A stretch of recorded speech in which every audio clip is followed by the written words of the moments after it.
Hi everyone. So I did that last video and I did get a little bit of motivation from it. I got up and I picked up all of the empty water bottles and put them in the recycling bin, and I put my dishes into soak and put my laundry into wash. Picked up a little bit. Laundry's in the dryer now, but I'm getting very anxious because I'm having a hard time staying on task. I'm having a hard time uh, focusing on getting things done, and it's upsetting to me because I do work so much now, and I wanted to get so much cleaning done today because I really wanted to be able to set up my easel to start painting in some of my evenings, some of my free time in the evenings. And it just feels like I'm never going to get to that point, which is where the anxiety is coming from. I wanted to do a quick shout out thing to something that I saw on the Book of Faces today. It was something called the semicolon. What you do is it's an awareness thing, and I'm really into anything that's awareness about depression or anxiety or suicidal thoughts, self mutilation. I'm really into raising awareness about those sorts of things. Um, And the post that I had seen was the the definition of a semicolon is that it's a, I mean, not the definition, but what a semicolon is a place in a sentence where an author could have ended the sentence and chose not to. They chose to continue. And so the idea was that today, April 16th, you would write a semicolon on your wrist, um, to kind of embody the fact that in your depression you could have ended and you chose not to. You chose to continue, and I love it. I love it. I wish that I would have seen that post like earlier today, um, or yesterday or something, so that I could have been doing this all day. I would do this every day. Actually, now I'm starting to think after reading that I kind of want to get a semicolon tattooed somewhere. Not on my wrists because my wrists have tattoos. You can't see them; they're in white. But I have love on this wrist and eternal on this one. Uh, and actually, having love on my wrist was an awareness thing as well, for a group called To Write Love on Her Arms, and you should check it out. It's on the Book of Faces. Uh, and it's also to raise awareness about teen depression and suicide. And I like to say, beyond teen depression and suicide, to all depression and suicide. Um, so anyway, there's Sue. And I'm getting very hot. I don't know if you can see, my ears are starting to turn red, and so is my face. um, Again, trying to motivate myself, trying to get myself going, and keep myself from getting too anxious. Um, I kind of want to do more of my happy list, but I feel like I'm exhausting this awfully quickly. I feel like people are gonna stop wanting to see my stuff, but I don't know. Let's go ahead. Um, Wallman Hall. Wallman Hall, as I said in the last video, was the building at my college where the arts department was, theater, art, and music, and it was the fine arts department. Uh, Wallman Hall was the first place that I belonged ever. I never really belonged anywhere. Even in high school, sitting at that table, I was part of it, um, but it wasn't someplace that I was home, was comfortable. Wallman Hall was my first home, I guess, aside from my actual home. It was Wallman Hall is the first place I ever belonged. I could have just stayed in that building forever. I loved that building. Um, and it had a porch. Not actually, I don't think any of the other buildings had a porch, but Woman Hall had a porch with like benches, and it was covered so you could stay out of the rain. And we used to hang out on that porch all the time. We also used to hang out on the loading dock. It was also covered. It was a good place to be.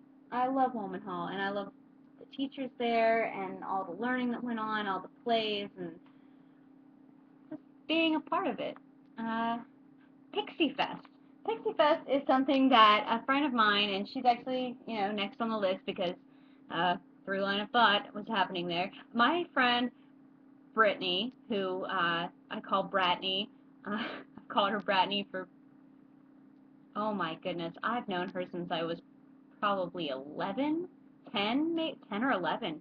So like 16 years. It's a long time. And she and I were really good friends.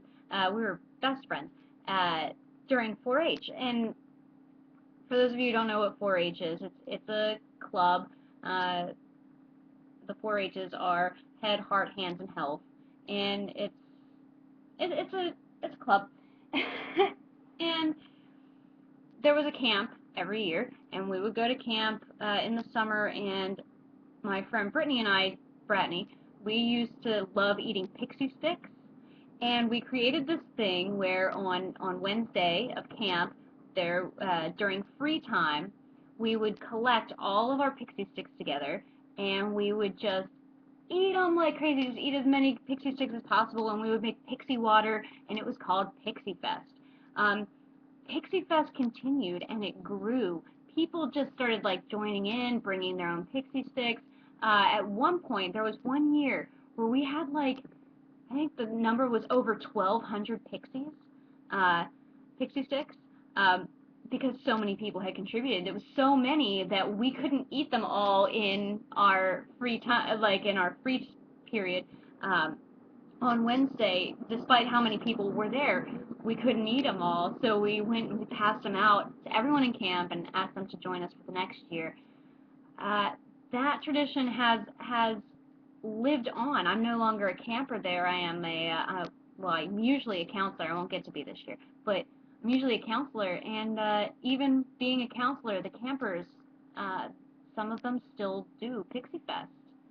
It's very cool to know that kind of lived on. And there's competitions, like how many pixie sticks can you eat, can one person eat in the allotted time, and also how many can you eat at one time. Oh, it's so much fun. I love Pixie Fest, and I love Bratney. She's awesome, and I miss her. Oh, okay.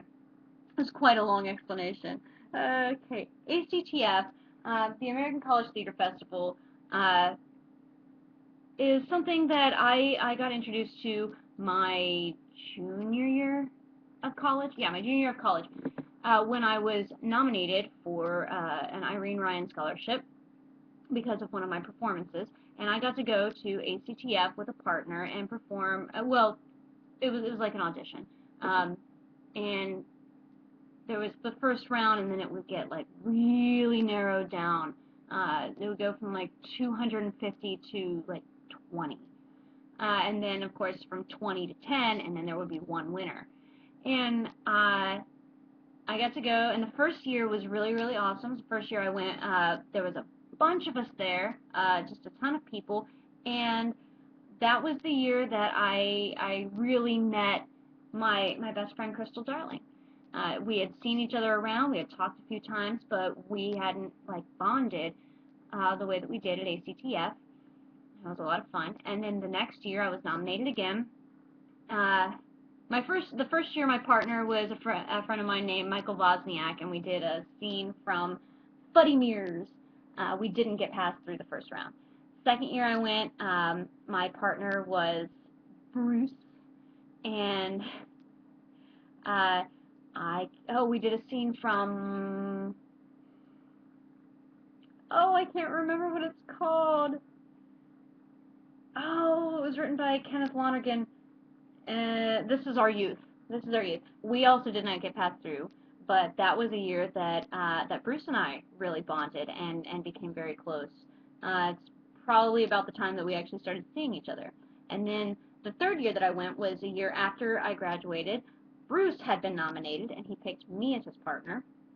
And we did a scene from Dog Sees God, Confessions of a Teenage Blockhead, and we were passed through. And not only like were we passed through, we're the first people from West Virginia to be passed through to the second round of the Irene Ryan, and it was really, really awesome.